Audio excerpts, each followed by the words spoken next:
ఎదుటి వారి భావాలను కించపరిచే అర్హత నీకు లేదు. నువ్వెంత గొప్పోడువైనా కావచ్చు, ఎదుటి వారిని తక్కువ చేసి మాట్లాడడంలోనే నువ్వు ఎలాంటోడు అనేది అర్థమవుతుంది. నీకుండేది నీకుంటుంది, వాడికి ఉండేది వాడుకుంటుంది.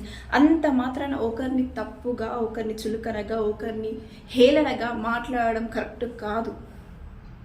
నువ్వు గొప్పోడివే. ఈరోజు ఎంత కష్టపడి వచ్చి గొప్పోడు అయితేనే దాని విలువ అనేది తెలుస్తుంది. వాడు పిసినారి, వాడు ఖర్చు పెట్టాడు, నలుగురిలో డబ్బులు ఊరికే ఖర్చు పెట్టాడు, డబ్బులు అసలు పెట్టాడు, ఖర్చు పెట్టు. నువ్వెవరివి అనడానికి డబ్బులు ఖర్చు పెట్టడని? నీ వాడి ఇంటి ఖర్చును నిన్ను పెట్టమన్నాడా? లేదంటే వాడు పెడితేనే నువ్వు తింటావా? చెప్పు, వాడు పెడతాడు. నీకు డబ్బు విలువ తెలియకపోవచ్చు, నీకు డబ్బులు ఊరికే రావచ్చు, కానీ అందరికీ ఊరికే రావు కదా. ఎందరి మెత్తి మీద చేపెట్టావు, నీకు లక్షలు వస్తున్నాయి. అందరికీ అలా కాదు కదా, అందరికీ అలా రావు కదా. నీకు సంపాదించి పెట్టేవాడు ఉంటే నీకు తెలియదు డబ్బు విలువ.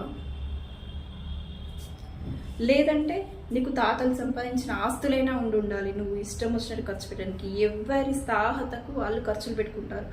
ఒకరి గురించి డబ్బులు ఖర్చు పెట్టట్లేదని, వాడు పిసినారని, వాడు ఇలా అని అలా అని నువ్వెవరివి మాట్లాడే అర్హత నీకెక్కడిది?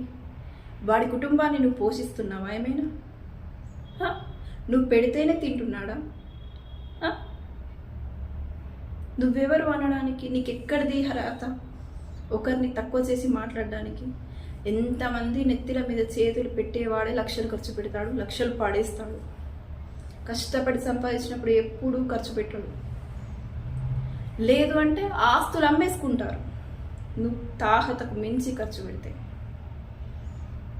కాబట్టి ఎవరినైనా మాట అనేటప్పుడు నువ్వేంటి, ఎదుటి వాళ్ళని అనేటప్పుడు నువ్వేంటి, నువ్వెంతవరకు పెడుతున్నావు, నువ్వేం చేస్తున్నావు అని ఆలోచించి ఎదుటి వాళ్ళని అనాలి. నువ్వెవరు, నేనెవరు ఎదుటి వాళ్ళని అనడానికి? మనకేం అర్హత ఉందని ఒకరిని మనం కించపరచడానికి? నువ్వెంత గొప్పడివి, నువ్వెంతమందికి పెడుతున్నావు? ఎంతమంది పెడితే నువ్వు తింటున్నారు? నువ్వు పెడితే ఎంతమంది తింటున్నారు? ఎంతమందికి పడేస్తున్నావు నువ్వు ఇంకొకరి గురించి మాట్లాడడానికి?